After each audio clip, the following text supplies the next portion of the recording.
Hoy ir de París a Versalles es una excursión sencilla, pero hace siglos llegar aquí significaba entrar al escenario donde el poder francés se mostraba sin pedir permiso.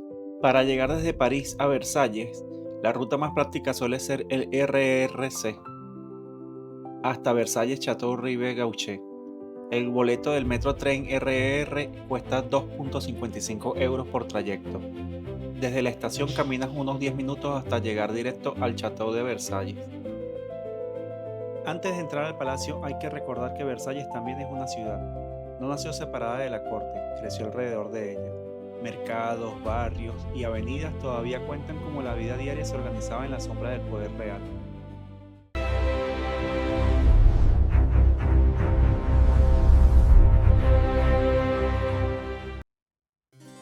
Buenos días, estamos llegando al Palacio de Versalles.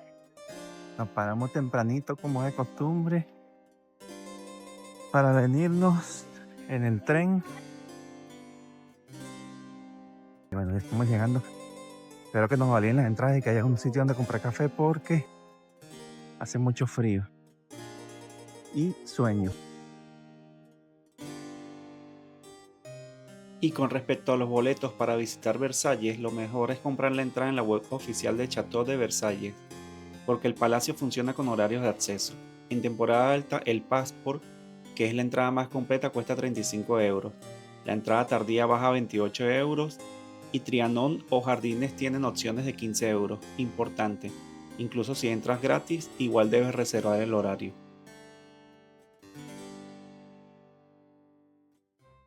Ya pasamos el control de acceso y esta es la primera vista que reciben los visitantes antes de recorrer sus famosos salones. Vale la pena detenerse un momento para apreciar la escala y los detalles de la fachada que durante siglos sirvió como residencia de la monarquía francesa. Antes de ser este palacio inmenso, Versalles era un lugar mucho más pequeño, pero Luis XIV tenía otra idea: construir un escenario donde toda Francia mirara hacia el rey. Cada salón, cada jardín y cada ceremonia servían para recordar quién mandaba. Antes de entrar analicemos el palacio. Lo que estamos viendo desde el aire es una de las residencias reales más impresionantes jamás construidas. Versalles cuenta con más de 2.300 habitaciones distribuidas entre aproximadamente 63.000 metros cuadrados, rodeadas por cerca de 800 hectáreas de jardines perfectamente diseñados. Sus fuentes, estanques y avenidas forman una composición tan precisa que parece haber sido trazada con una regla gigante sobre el paisaje. Durante siglos fue el centro político de Francia y llegó a alojar a miles de personas, entre miembros de la nobleza, funcionarios, sirvientes y guardias. Desde esta inmensa residencia tomaban decisiones que afectaban a todo un reino. Hoy, más de 3 siglos después, Versalles sigue siendo uno de los palacios más grandes y visitados del mundo. Una obra pensada para impresionar que, incluso vista desde el aire, conserva exactamente el efecto que Luis XIV buscaba: hacer sentir pequeño a quien lo contempla. Esta es la capilla real de Versalles. Aquí la familia real asistía a misa mientras cientos de nobles observaban la ceremonia. Incluso en un lugar sagrado todo estaba diseñado para reflejar el poder del Rey Sol. El gran órgano que se ve al fondo tiene más de 300 años y todavía se utiliza en conciertos y ceremonias especiales. Ya hemos mencionado varias veces al Rey Sol refiriéndonos a Luis XIV. El nombre viene de su emblema personal, el Sol, asociado con Apolo, dios de la luz, las artes y el orden. El mensaje era claro: así como todo gira alrededor del Sol, en Versalles todo giraba alrededor del Rey.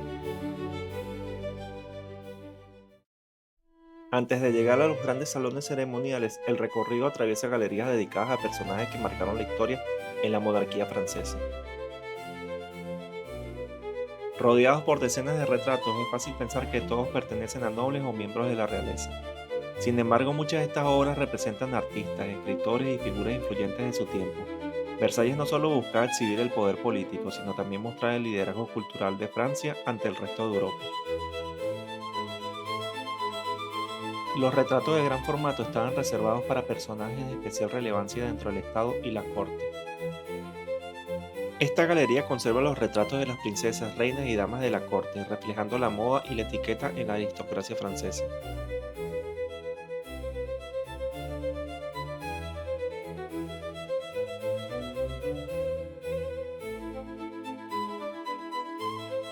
Estas pinturas muestran cómo lucía Versalles durante su época de esplendor, funcionan como una auténtica ventana al pasado y permiten comparar el palacio actual con el que conocieron los reyes de Francia.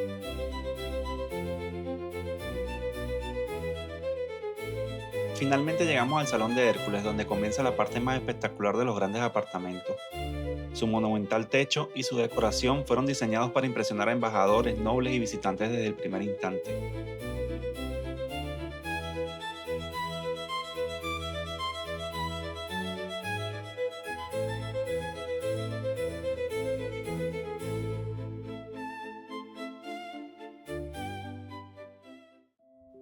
Aunque Versalles parece detenido en el tiempo, la realidad es muy distinta. Detrás de sus salones y jardines se realizan constantemente trabajos de conservación para preservar uno de los monumentos históricos más importantes de Francia. Nos acercamos a los aposentos reales. En Versalles el acceso estaba cuidadosamente regulado y cada sala marcaba un nivel distinto de cercanía al monarca. Cuanto más adentro se llegaba, mayor era el prestigio de quien era admitido. Esta es la Cámara del Rey, el lugar más importante de todo Versalles.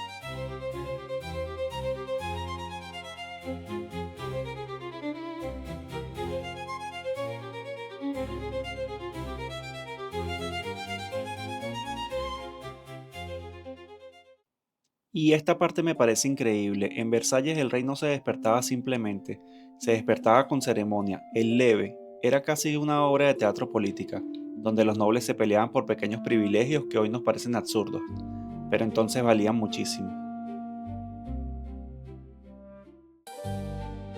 Mientras avanzamos por el Salón de los Espejos es fácil pensar que fue construido únicamente para exhibir riqueza. Pero en realidad esta galería era una herramienta de poder. Aquí se celebraban recepciones, ceremonias y encuentros diplomáticos destinados a impresionar a embajadores y visitantes extranjeros.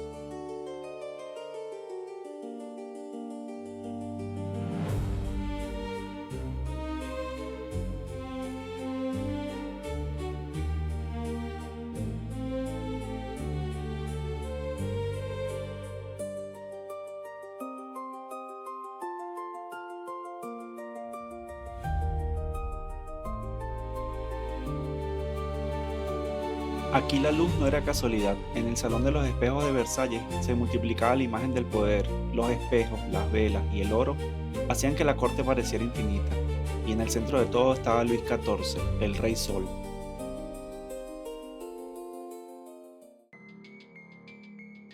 Y aquí nos pasó algo que no sale en las fotos bonitas.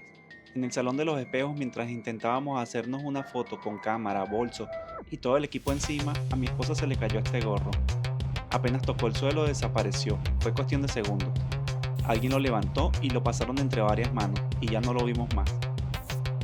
En lugares turísticos tan llenos, los carteristas trabajan rápido, así que si visitas Versalles, disfruta el lugar, pero no bajes la guardia. Este salón no solo fue escenario de lujo de la monarquía francesa, siglos después aquí también se cerró uno de los capítulos más importantes del siglo XX. El 28 de junio de 1919, en el Salón de los Espejos se firmó el Tratado de Versalles, el acuerdo que oficialmente puso fin a la Primera Guerra Mundial. Pero la firma no simplemente fue una ceremonia elegante. Para Alemania el tratado significó pérdidas territoriales, restricciones militares y enormes reparaciones económicas. Para los vencedores era una forma de cerrar la guerra. Para muchos historiadores también fue una paz cargada de tensión que dejó heridas abiertas en Europa. Y por eso este lugar impresiona tanto. En el mismo salón donde Luis XIV proyectaba el poder absoluto de Francia, siglos después se decidía el nuevo mapa político de Europa.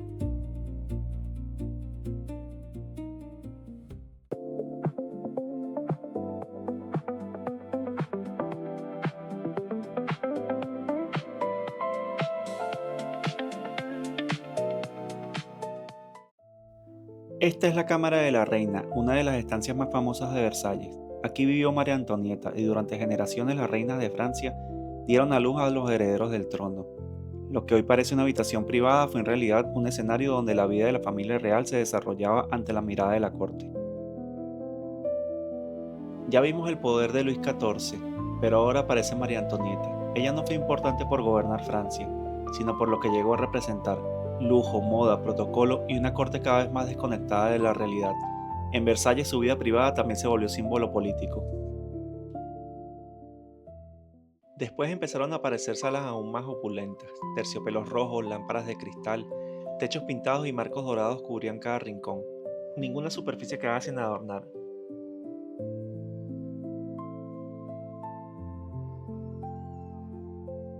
Más adelante las galerías comenzaron a narrar la historia de Francia. Cada cuadro monumental inmortalizaba victorias, personajes y momentos que ayudaron a construir el relato del país.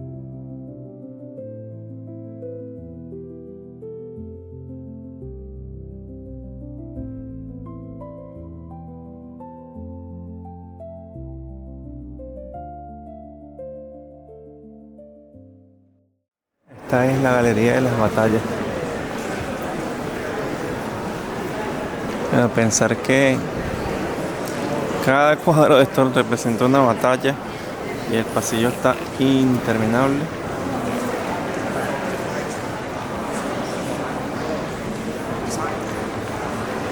Cuántas batallas se tuvieron y cuánta sangre se derramó. Batalla de Friedland, batalla de Iena,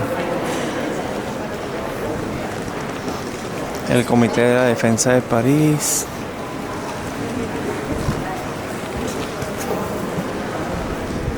batalla de Austerlitz y bueno, batalla de Bouvines.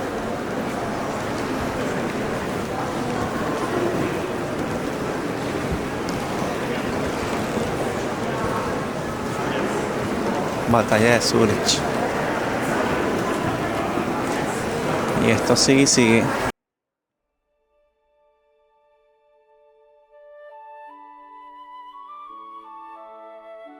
Con más de 100 metros de longitud, este inmenso corredor fue creado para celebrar siglos de historia militar francesa. A ambos lados, enormes pinturas narran victorias, campañas y personajes que marcaron el destino del país. No se trata solo de Napoleón, aquí conviven más de 1000 años de historia, convertidos en una sucesión interminable de cuadros monumentales.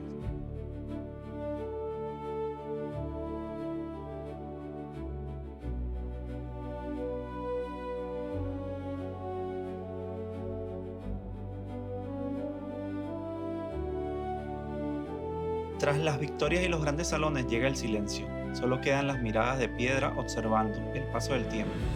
Reyes, consejeros, artistas y aristócratas siguen aquí alineados bajo estas bóvedas, como si custodiaran los recuerdos de Francia desde hace siglos.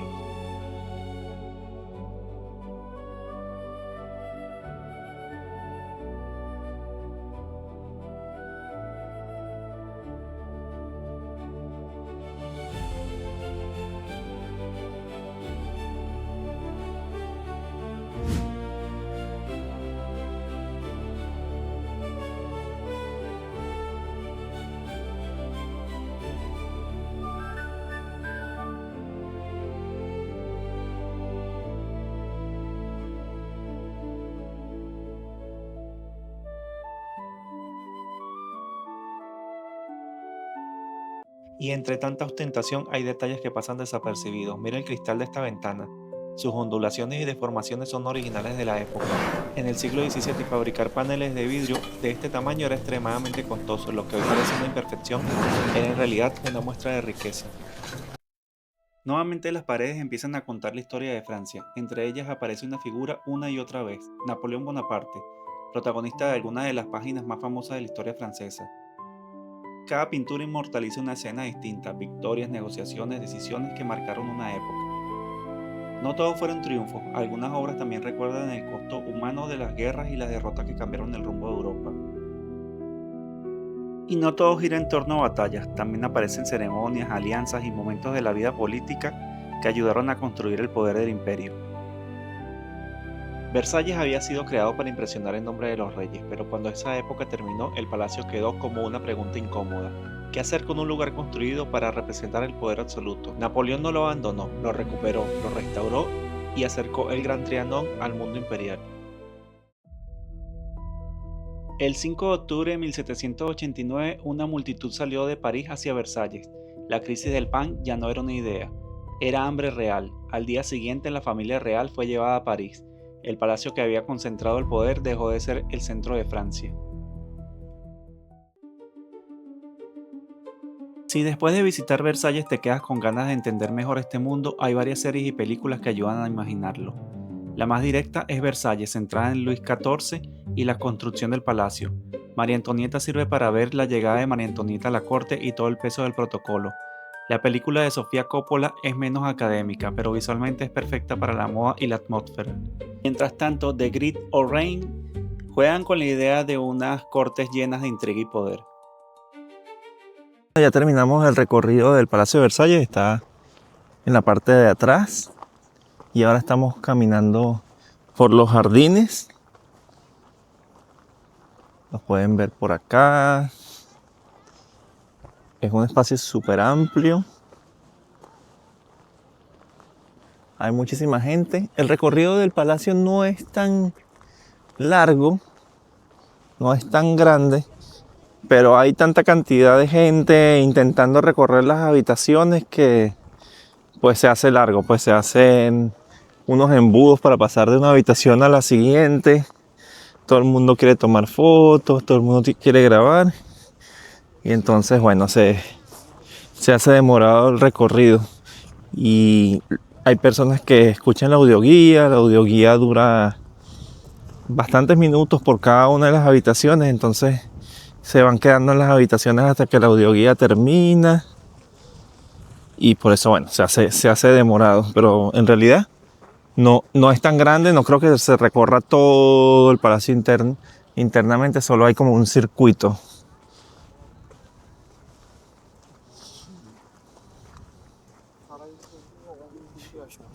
Y esta es la vista de los jardines. Está bien bonito, supuestamente es grandísimo. Hay una parte que se llama el Trianón, para la que no reservamos boletos y no vamos a ir. Fíjense que las fuentes están congeladas y en la de una que pasamos más atrás, los pájaros están caminando sobre el hielo congelado. Así que esa es la temperatura que hace, no sé cuál es, pero es suficiente para que el agua estancada cree una capa congelada encima y las aves puedan caminar sobre ella.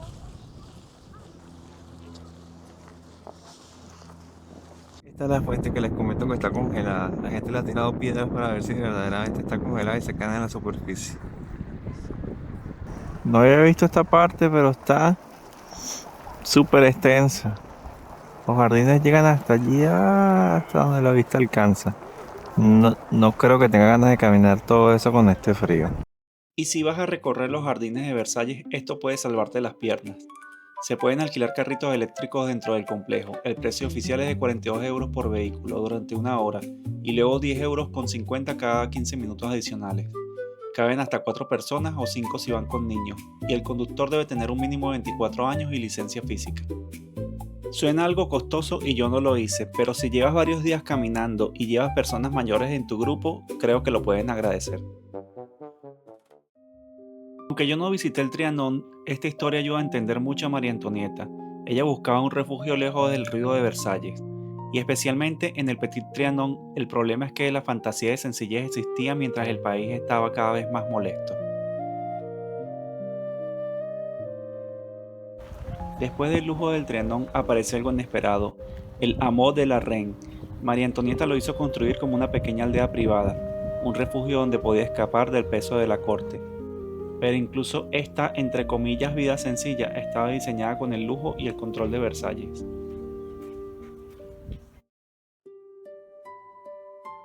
Antes de irnos de Versalles hay que hablar de los jardines, porque no es simplemente la parte bonita del palacio. Los jardines de Versalles fueron diseñados para transmitir exactamente el mismo mensaje que los salones interiores: orden, control y poder. Aquí la naturaleza no crece libremente, está alineada, recortada, medida y organizada como si también obedeciera al rey. El gran responsable de este diseño fue André Lenotre, el paisajista de Luis XIV. Su idea era crear un escenario inmenso donde cada avenida, cada fuente, cada estanque y cada perspectiva reforzara la imagen del Rey Sol. Y cuando uno lo ve desde arriba se entiende mejor. Los jardines parecen trazados con regla, todo apunta hacia el palacio como si el paisaje entero estuviera organizado alrededor del poder real. Pero en la práctica recorrer esto no es tan sencillo. El dominio de Versalles es enorme.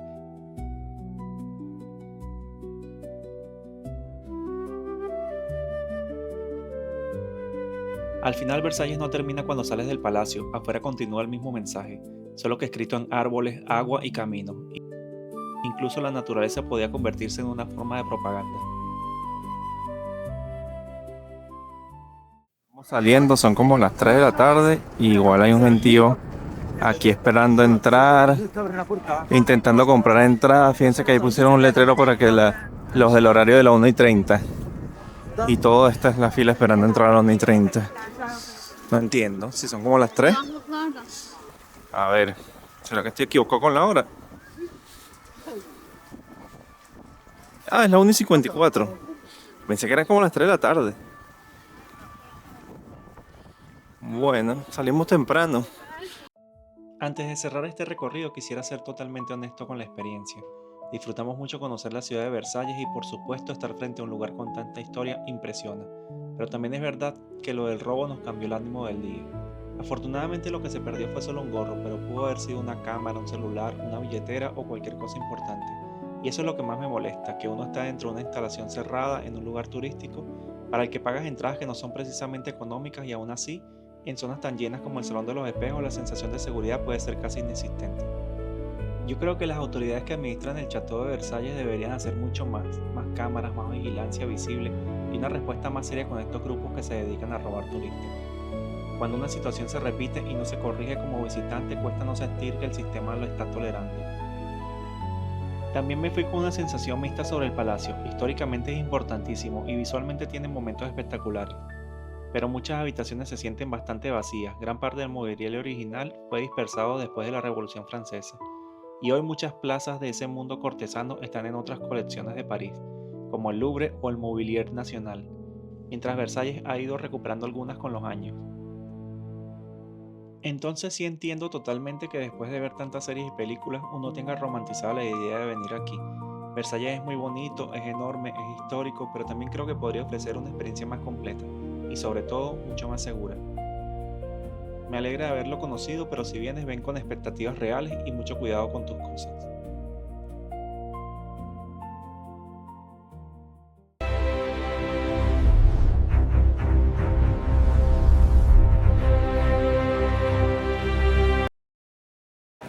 Bueno, ya logramos ver a la Mona Lisa. Fue como media hora de cola para poder acercarnos y tomarle fotos y tomarnos una foto con un montón de gente más, pero se logró.